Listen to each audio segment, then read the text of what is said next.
The first great division between Christian thinking and Hermetic thinking, an entirely different conception of what human beings are. And when we get into the text, I'll read you some of these passages.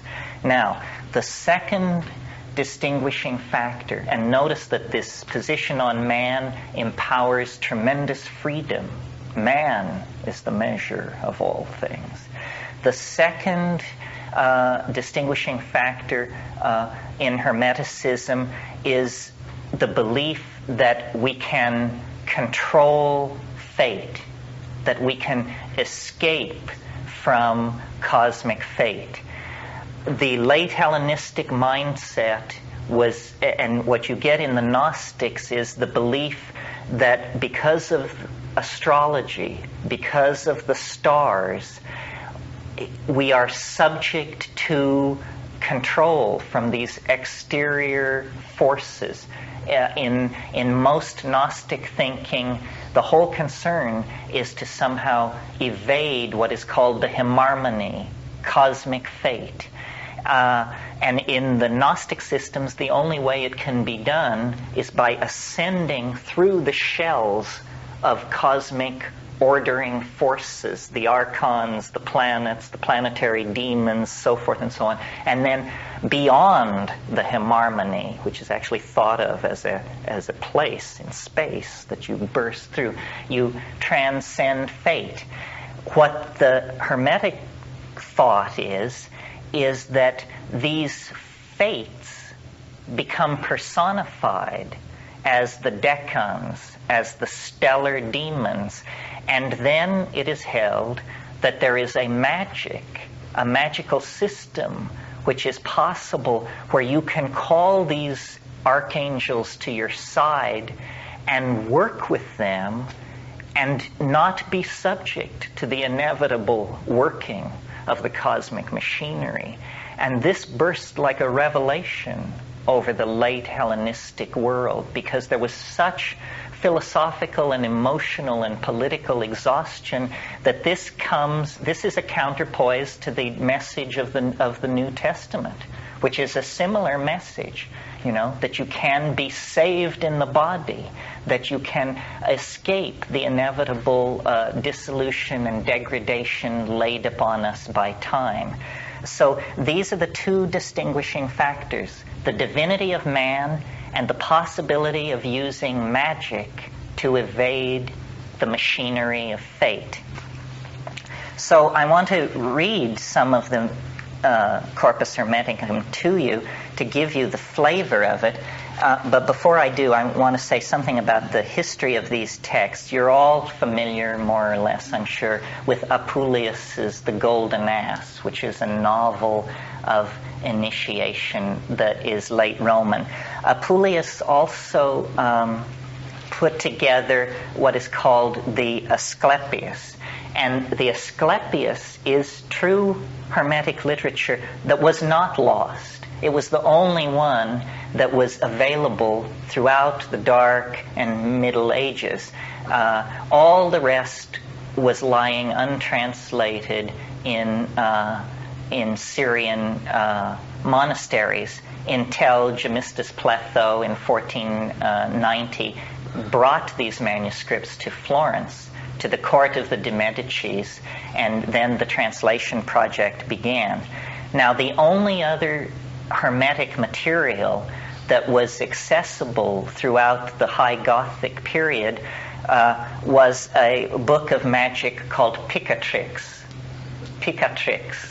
And the Picatrix was probably written in the 1200s, although this elicits screams of dissent from the burning-eyed faction. But reason dictates that we consider Picatrix 12th century. So only the Asclepius and the Picatrix represented this strain of thought before the 1460s. And the importance of Hermetic thinking can be seen by the fact that Gemistus Pletho brought Plato to the Florentine Council, as well as Hermes Trismegistus. And when Marcello Ficino sat down to do this translation work, Cosimo de' Medici said, Plato can wait. I'm getting old.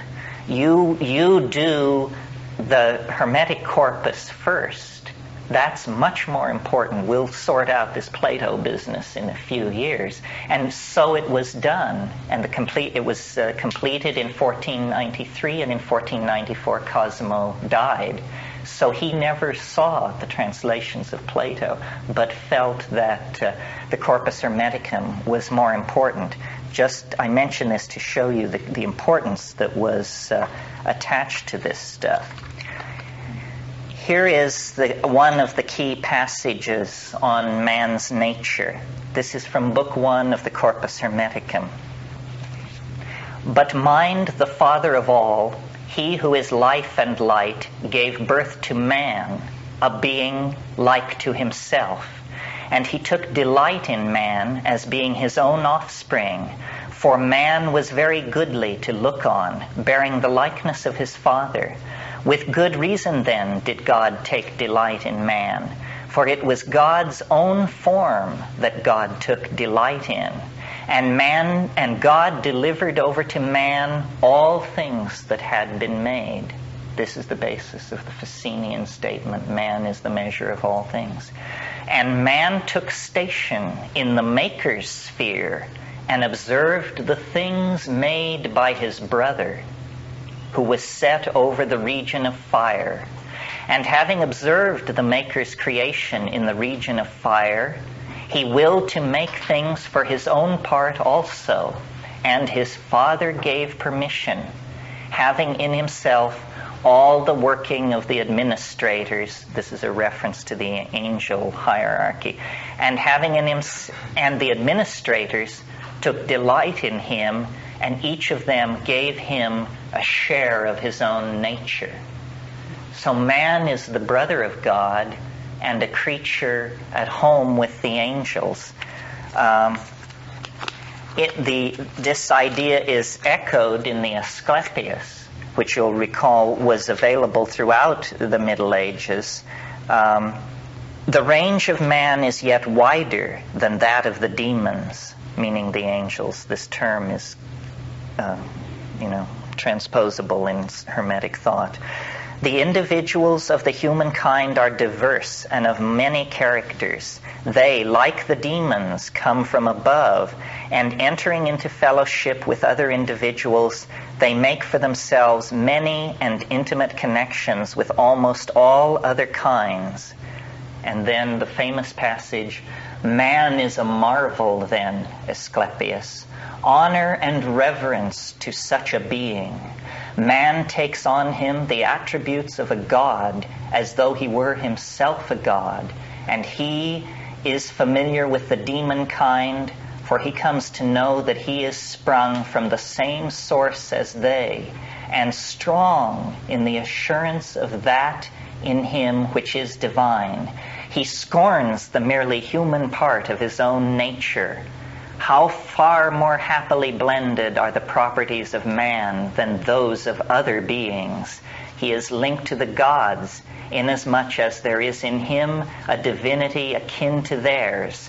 He scorns that part of his own being which makes him a thing of earth, and all else with which he finds himself connected by heaven's ordering, he binds to himself by the tie of his affection. So this is an incredibly radical conception of what it means to be human. So radical that it is unwelcome even in the present context. Notice the modern feeling of this stuff. I mean, this is not biblical rhetoric. This is philosophical discourse as we know it and carry it out ourselves. This is a passage on the adept and initiation. Now this is, let me see who's speaking here. Thoth speaks to Paimandres. This is Book 1. But tell me this too, said I. God said, let the man who has mind in him recognize himself. But have not all men mind? And then Paimandres replies, O man, said mind to me, Speak not so. I, even mind, come to those men who are holy and good and pure and merciful, and my coming is a succor to them, and forthwith they recognize all things, and win the Father's grace by loving worship, and give thanks to Him, praising and hymning Him with hearts uplifted to Him in filial affection. Again, the reference to being God's brother. In filial affection. And before they give up the body to the death which is proper to it, they loathe the bodily senses, knowing what manner of work the senses do. Now, this introduces the theme of asceticism, that like, like the Gnostics, there is, in much of the Hermetic literature, a kind of horror of the earth, a desire to ascend and to get away from it. Scott makes the distinction between what he calls pessimistic gnosis and optimistic gnosis. And within the 20 texts of the Corpus Hermeticum, you get vacillation on this point. In some cases, the Mandaean, the Sabaean tendency is there, and the world soul is invoked, and the whole of creation is seen as a living being involved in this soteriological process, this process of salvational mechanics through magic. In other texts, this Gnostic horror of matter is very strongly stressed. It's very clear that the Hellenistic mind was ambivalent on this point, even as we are ambivalent on this point. I mean, it's a real question. Are we here to be the caretakers of the earth, or are we strangers in the universe, and is our task to return to a forgotten and hidden home, no trace of which can be found in the saturnine world of matter? It's very hard to have it both ways. You're going to have to sort of take a position on that. And these people were forced into the same dilemma. There's no middle ground between those two positions. And so that dichotomy, that conundrum, haunted a lot of Hermetic thinking. Here is the Hermetic creation myth. This is Book 3, paragraphs 1 through a few. And you will see the comparison, the similarities to the Christian creation myth, but with extraordinary differences. There was darkness in the deep, and water without form, and there was a subtle breath, intelligent, which permeated the things in chaos with divine power. Then, when all was yet undistinguished and unwrought, there was shed forth holy light, and the elements came into being. All things were divided one from another, and the lighter things were parted off on high, the fire being suspended aloft so that it rose unto the air, and the heavier things sank down, and sand was deposited beneath the watery substance, and the dry land was separated out from the watery substance and became solid, and the fiery substance was articulated with the gods therein, and heaven appeared with its 7 spheres, and the gods visible in starry forms with all their constellations, and heaven revolved and began to run its circling course, riding upon the divine air. And each god, by his several power, set forth that which he was bidden to put forth. And there came forth 4-footed beasts, and creeping things, and fishes, and winged birds, and grass, and every flowering herb, all having seed in them according to their diverse natures. For they generated within themselves the seed by which their races should be renewed. And then it goes on to describe the birth of man. Now, this kind of thinking is what alchemy seized upon in its ambitions. in a way, one way of thinking about what alchemy came to attempt is the thinking went like this. Since man is God's brother, the purpose of man is to intercede in time. And it was believed that ores, precious metals, and things like this grew in the earth. It was a thoroughgoing theory of evolution that reached right down into the organic realm.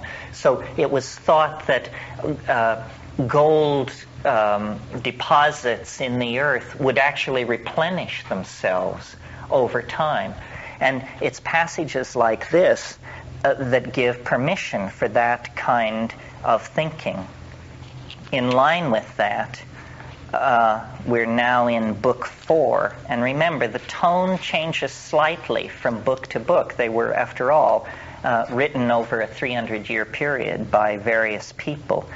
You must understand, then, that God is pre-existent and ever-existent, and that He alone made all things and created by His will the things that are. And when the Creator had made the ordered universe, He willed to set in order the earth also. He willed to set in order the earth also. And so He sent down man, a mortal creature made in the image of an immortal being, to be an embellishment of the divine body. For it is man's function, here it comes, the purpose of man, according to Book 4, for it is man's function to contemplate the works of God, and for this purpose he was made, that he might view the universe with wondering awe and come to know its maker. Man has this advantage over all other living beings, that he possesses mind and speech. Now speech, my son, God imparted to all men, but mind He did not impart to all. Not that He grudged it to any, for the grudging temper does not start from heaven above, but comes from being here below, in the souls of those men who are devoid of mind.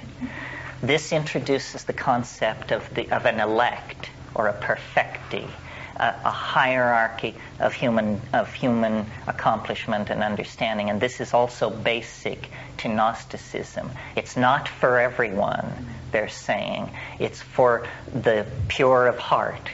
And then what pure of heart means depends on the school you're looking at. You know, for some, it was mathematical accomplishment. For others, it was contact with the logos. For others, it was an ability to resist the temptations of the senses. But there was always this sense of the higher and lower possibility within the human experience. Everybody with me so far? This is at the opening of Book 12, and this is a book with a heavy Mandaean sensitivity, this sensitivity to life. Now this whole cosmos, and notice how this transcends even the Buddhist point of view, because in Buddhism plants have no soul. This is a tremendous failure in the Buddhist conception as far as I'm concerned. Okay, this is book 12.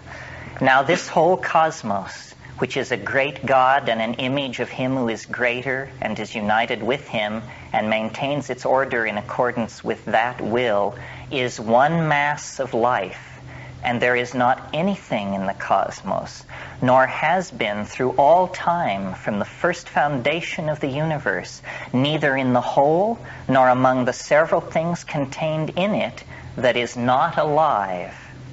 There is not, and has never been, and never will be in the cosmos anything that is dead. For it was the Father's will that the cosmos, as long as it exists, should be a living being, and therefore it must needs be a God also. How then, my son, could there be dead things in that which is a God, in that which is an image of the Father, in that which is one mass of life? Deafness is corruption, and corruption is destruction. How then can any part of that which is incorruptible be corrupted, or any part of that which is a god be destroyed? And there are other passages. This is a good one. This is Book 18. For as the sun, who nurtures all vegetation, also gathers the first fruits of the produce with his rays, as it were with mighty hands, plucking the sweetest odors of the plants, even so we too, having received into our souls, which are plants of heavenly origin, the efflux of God's wisdom, must in return use his service for all that springs up in us. Now, this conception that the human soul is a plant is a unique idea.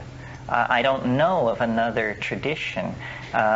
Those of you who were with us in Ojai, we heard Johannes Wilber talk about how among the Amazon Indians, the Warao, the men actually marry trees. They actually take trees as their wives, a tree, and it is a man's job throughout his life to take care of this tree with the same tenderness and attention that he lavishes on a living wife. This is a more radical conception than that. This is the conception that the most important part of us is a plant. It reminds me of the joke that I occasionally make in these groups, the notion that animals are something invented by plants to carry them from place to place. Well, according to this, that's right on. So the sensitivity to the vegetative nature of the world is so great that it raises the plant to be the pith essence, the soul of man, the brother of God. So you see, the valuation of the vegetative universe here is of an extremely radical type. Yes, Kanoa. I was just going to ask if that upper echelon section of humanity that was given the mind, was that predetermined at birth, or can someone develop a mind? No, it is not predetermined. It is something that is acquired through cultivation of a relationship to, in the Hermetic language, nous, the higher mind, and in the Gnostic language, logos, the informing spirit. But yes, no, the whole thrust, yes, and that nothing is predetermined in the Hermetic system, because through magic we can overcome the energies of cosmic fate. This is the great good news of Hermeticism, that we are not subject to fate. We should probably talk a little about this logos concept. This is something which seems very alien to modern people unless they are psychedelically sophisticated. The logos was the sine qua non of Hellenistic religion. And what it was an informing voice that spoke in your head or your heart, wherever you want to put it, and it told you the right way to live. You get this idea even in the later Old Testament, where it's said that the truth of the heart can be known. That it is no great dilemma to know good from evil. You simply inquire of your heart, is it good or evil? And you will discover a voice which will tell you.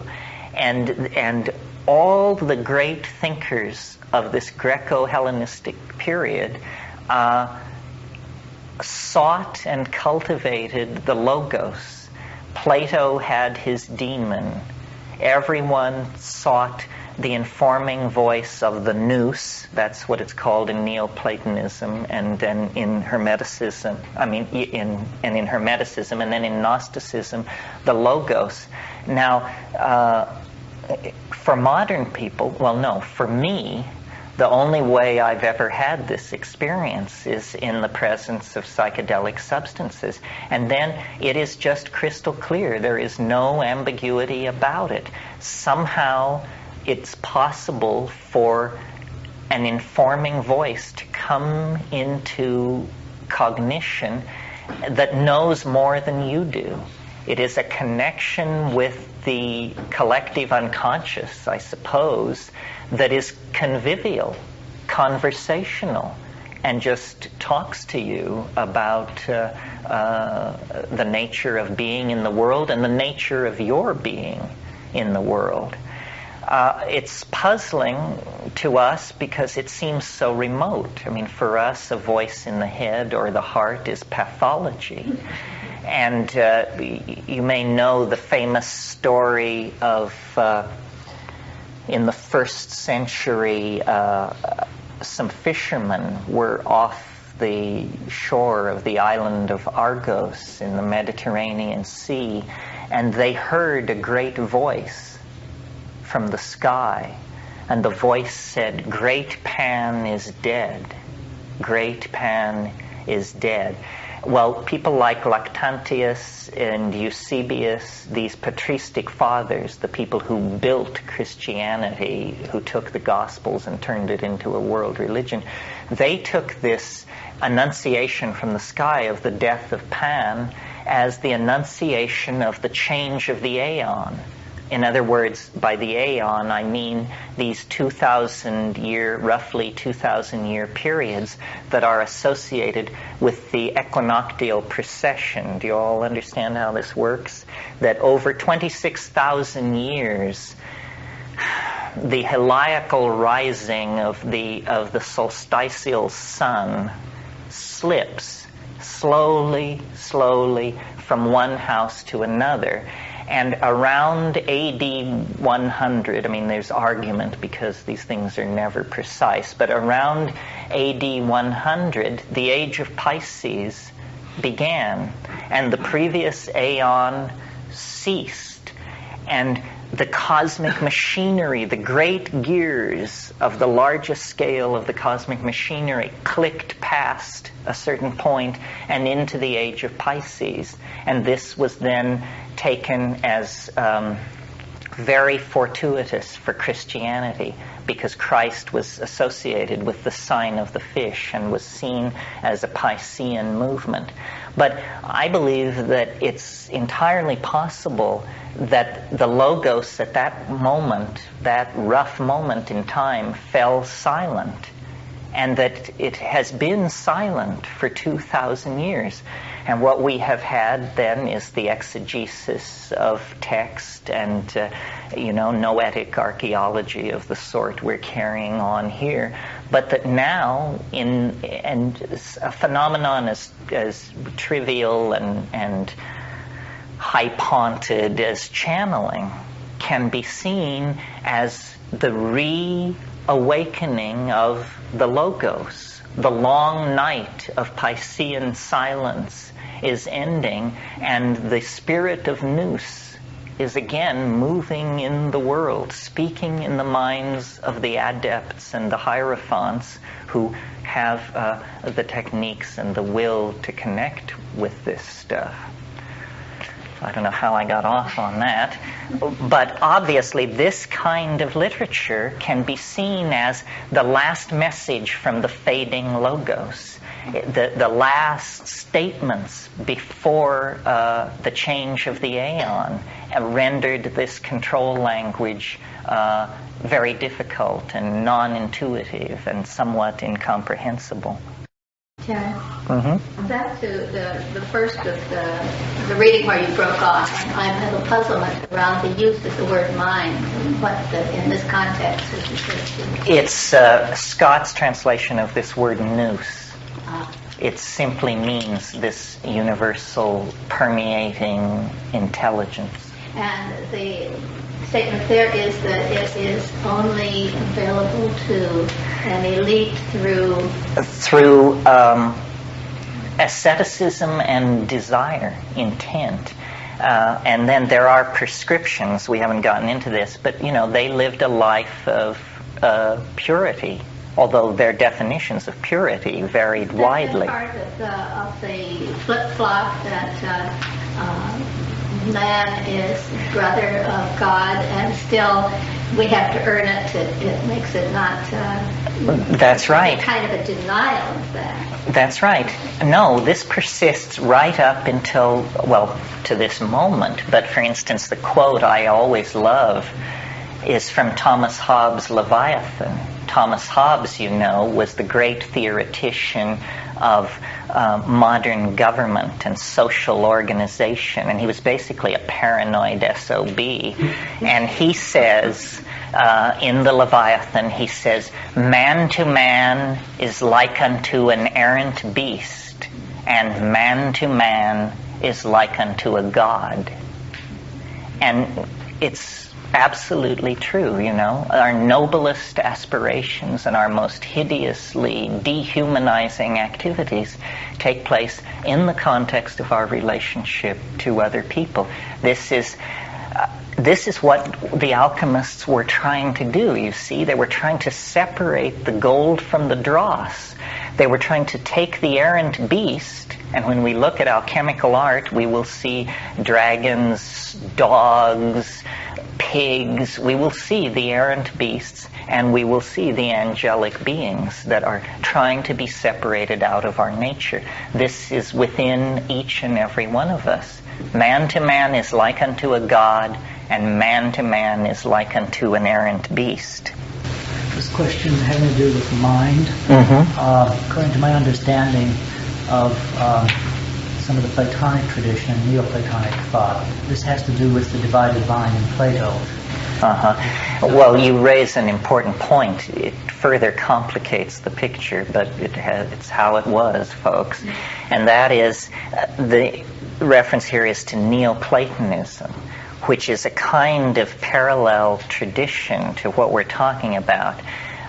Plato had at least a couple of phases in the evolution of his thinking. The young Plato is a rational thinker, but the later Plato, apparently after he fell under the influence of Pythagorean schools, it becomes a full-blown mystic.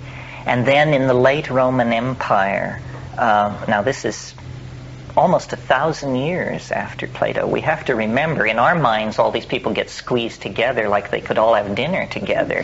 But, Plotinus is as far from Plato as we are from King Canute. So you have to bear in mind the scale of history. But so 900 to 1,000 years after Plato, a Byzantine school of philosophy arose around Porphyry, Plotinus, and Proclus as the major exponents. And they worked with the late Plato and elaborated a beautiful mystical cosmology. This is what I did a workshop here on a year ago.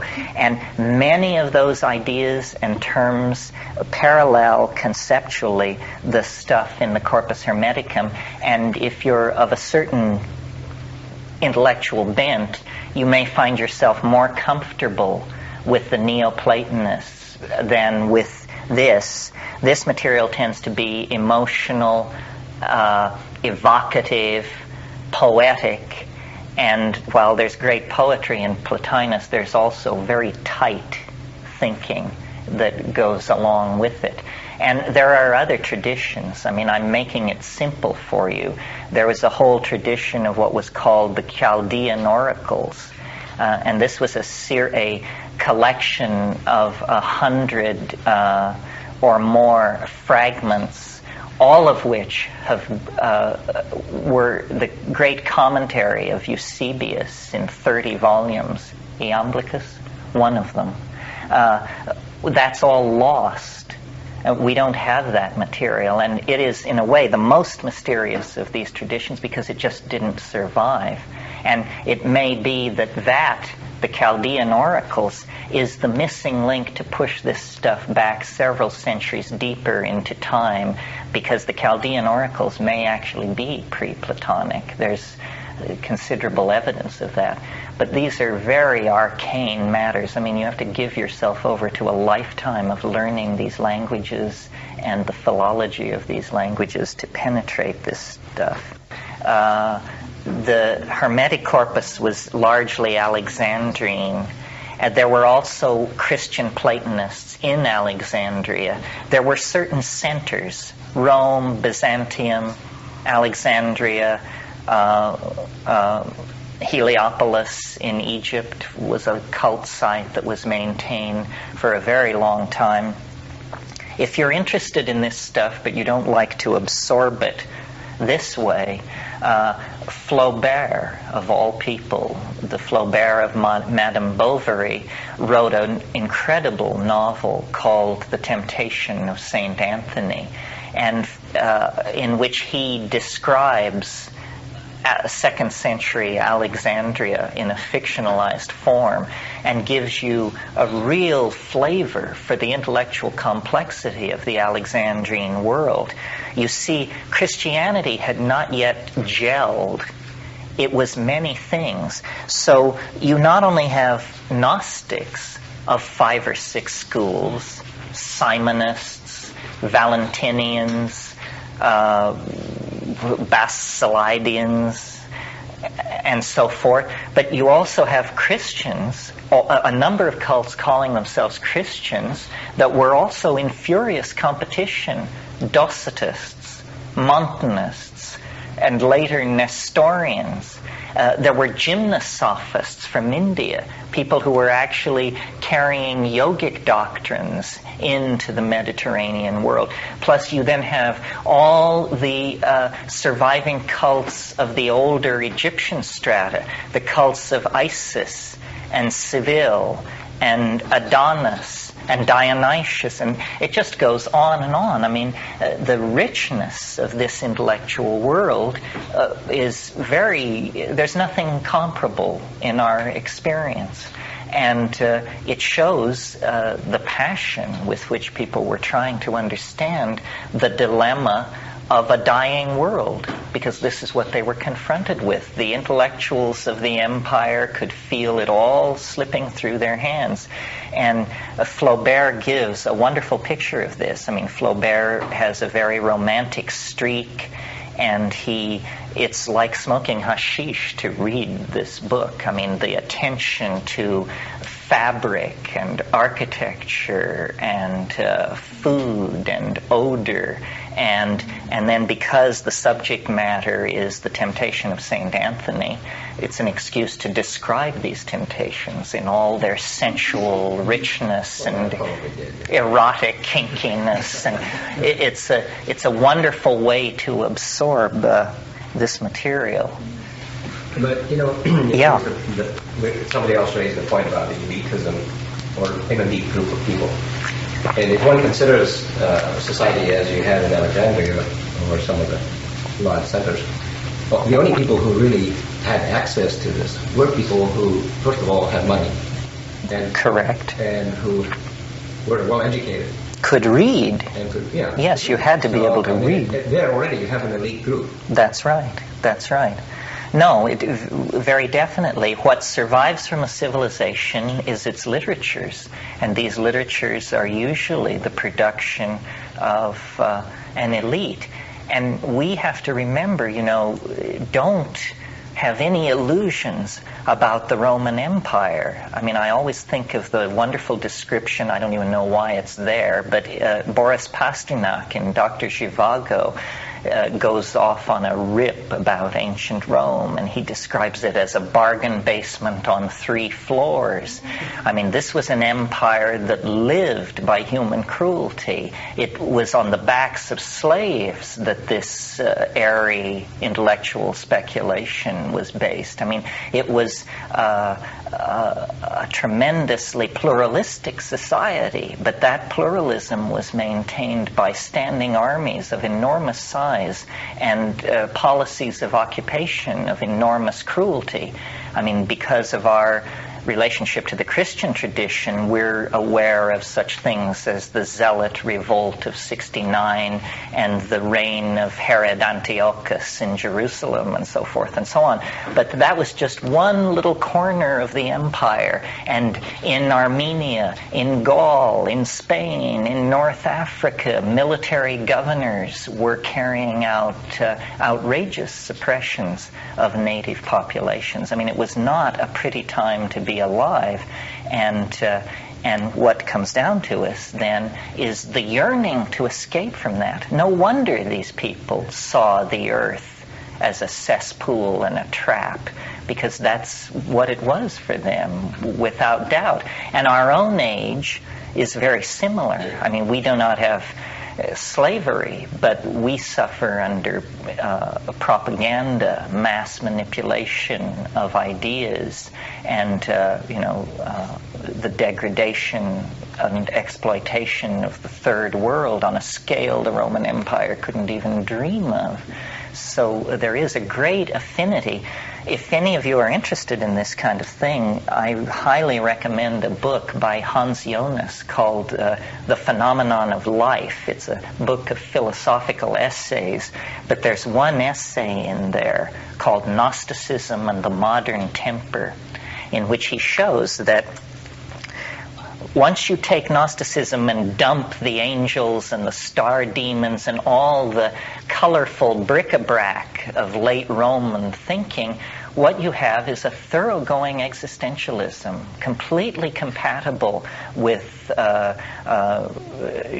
Sartre, Jean Genet, and the kind of intellectual despair that characterized the post-World War II generation in Europe. Heidegger is thoroughgoingly Gnostic in his intentionality. It's just that the language is modern and stripped of this magical thinking, and by being stripped of magical thinking, in a way, the modern recension of that state of mind is even more hopeless and disempowering. Fortunately, I think we're moving out of the shadow of that. But, I'm 44 years old. I grew up reading those people, and it made my adolescence much harder than it needed to be. I mean, my God, there wasn't an iota of hope anywhere to be found, And that's why, for me, psychedelics broke over that intellectual world like a tidal wave of revelation. I mean, I quoted to you last night Jean-Paul Sartre's statement that nature is mute. I mean, this is, now I see this as an obscenity almost, an intellectual crime against reason and intuition. The opposite of the logos. It's the absolute antithesis of the logos. And much of our world is ruled by men older than I am, who are fully connected into that without any question, and they just think all the rest of this is namby-pamby, ecological soft-heartedness or some sort. There is no openness to the power of bios, to the fact of a living cosmos. This is what Rupert Sheldrake is always trying to say.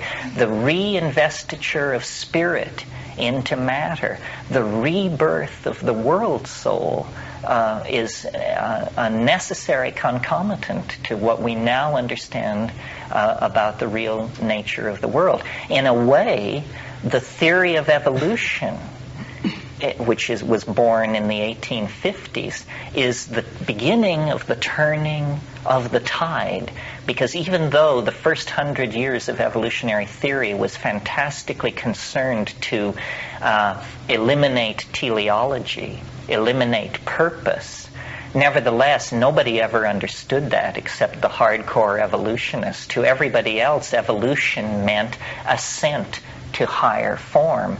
And once, I once heard someone say, if it doesn't have to do with genes, it ain't evolution. Well, that's a tremendously limited view of what evolution is. I mean, the inorganic world is evolving. The organic world is evolving, and there the currency is genes. But also the social and intellectual world of human beings is evolving, and there the currency is not genes but memes.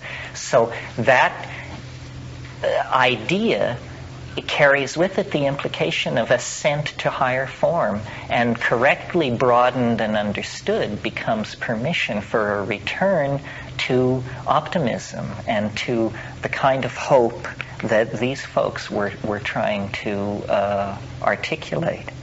It seems to me that mind is, if it is available through trial, then we're back in a separation. I got it, you don't, or sometimes I do it. And this is, to me, a false separation. Yes, you're right, but it's a separation necessary for philosophical discourse. That's why philosophical discourse is not the top of the mountain. Language itself is the process of making distinctions that are false. This is why all language is a lie.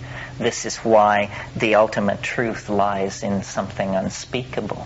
But the ascent to the unspeakable is through this kind of philosophical analysis. Let me see, that reminds me of something, but does somebody else have something they want to... Language is only the vehicle. Well, it's the vehicle, but eventually there's no road, and you have to park the vehicle and get out and walk, I think. And that's the journey. Plotinus, the great Neoplatonist, has this wonderful phrase. He calls the mystical experience the flight of the alone to the alone. And I love this image. It's so uncompromising, and it's about as true as something can be and still move in the realm of language, because it's saying, finally words fall away, and finally there is only that which cannot be said. Many of you who've stuck with me know that I love to quote this poem by this obscure poet who died in the trenches of France in the First World War, Trumbull Stickney. And he wrote a poem called Meaning's Edge. And the punchline goes like this. Meaning's Edge. I look over meaning's edge and feel the dizziness of the things you have not said. And I think that every one of these weekends, this is the effort, to carry you to the edge of an abyss and then push you over into the dizziness of the things unsaid.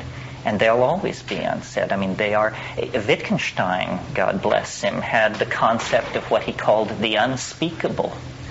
He said philosophy operates in the realm of the speakable, but eventually we must confront that which cannot be said, the dizziness of things unsaid. And that's where real authenticity then flows back into the world of community and speech, but it comes from a place of utter silence and unsayability. How could it be otherwise? I mean, what hubris it would be to expect that the small mouth noises of English could encompass being. I mean, that's a primary error that all philosophy chooses to make at the beginning of its enterprise in order to do biz, set up shop at all.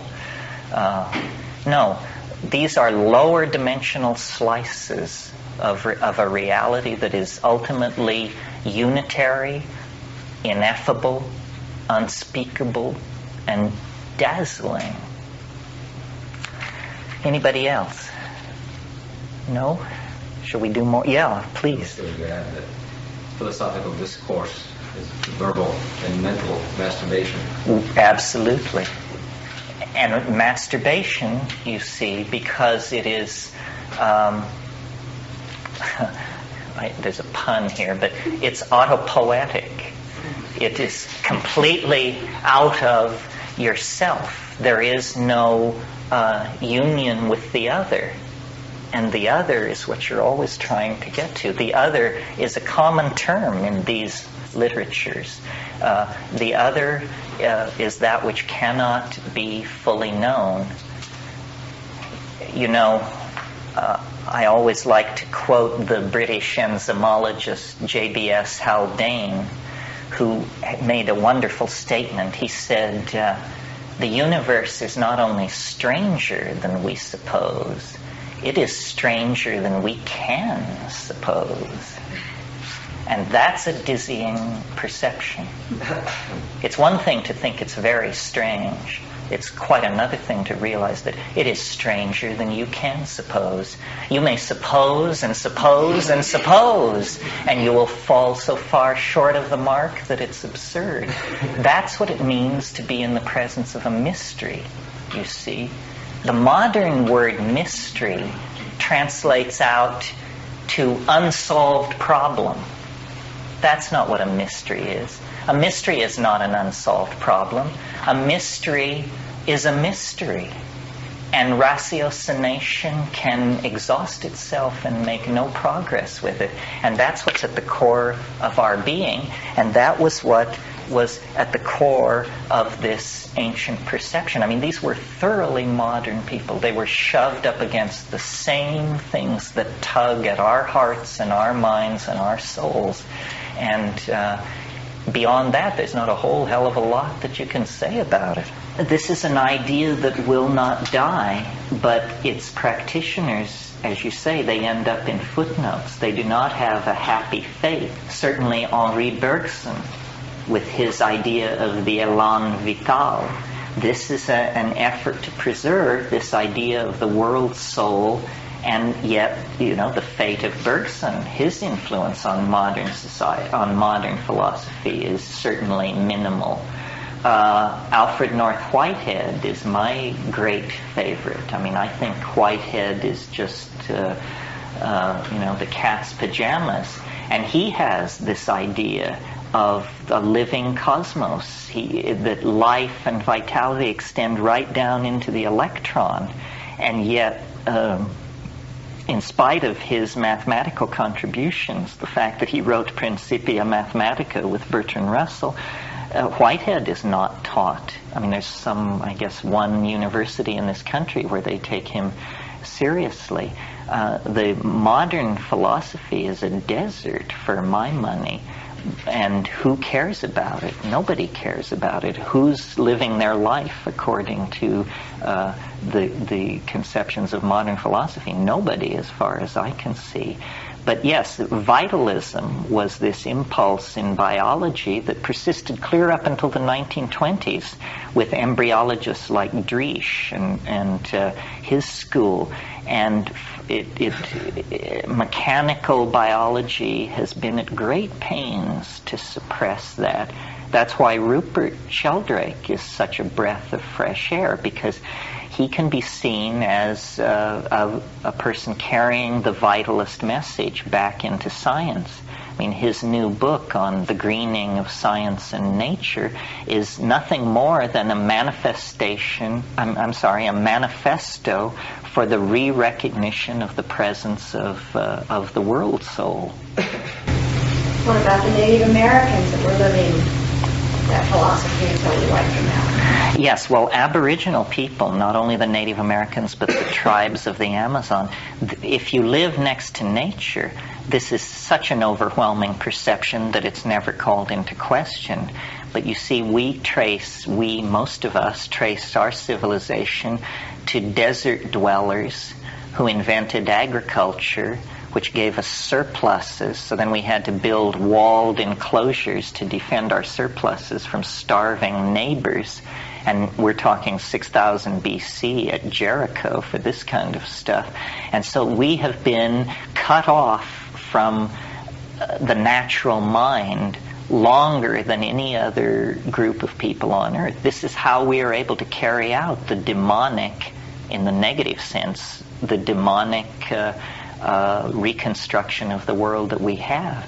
I mean, what we have done is, if there is a sin, then we have sinned, Robert Oppenheimer said, beyond all rational argument, the physicists have known sin. And it's because they reached into the heart of matter without reverence And their best trick was to call down the light that burns at the center of stars, and they call it down to the test centers of our deserts and on to the heads of our enemies, if necessary. But this is a cosmic sin. It's an abomination. It's the story of Western civilization. The first great error was the urbanization. Well, I don't know, first great error. The invention of agriculture was a pretty staggering bad turn. Then urbanization. And then a piece of bad luck that really we didn't need to have befall us, which was the invention of the phonetic alphabet. And with the invention of the phonetic alphabet, we moved away from symbolism and lost even the symbolic connection to the world. And that happened with the evolution of Demotic Greek and even earlier languages, linear A and B and that kind of stuff. McLuhan talks a lot about this. I mean, we live in a universe so alienated that we can barely conceive of the way back. But hopefully, archaeology is a wonderful thing. I mean, we are actually, as I said to you last night, digging into the stratigraphic layers of our past and reconstructing these ancient intellectual machines and setting their gears turning and seeing how it works. And hopefully, when we recover, we're like amnesiacs. We're like people who don't remember who we are or where we came from, and we just wander mumbling through the streets of our cities, foraging in garbage cans and frightening other people. And yet, if we could wake up, and archaeology and the rebirth of an awareness of the goddess and the pushing of science to the point where its irrational foundations become more clear. This is all part of a program of awakening, of an archaic revival that will then make us part of the living world rather than a disease, a parasitic force upon it.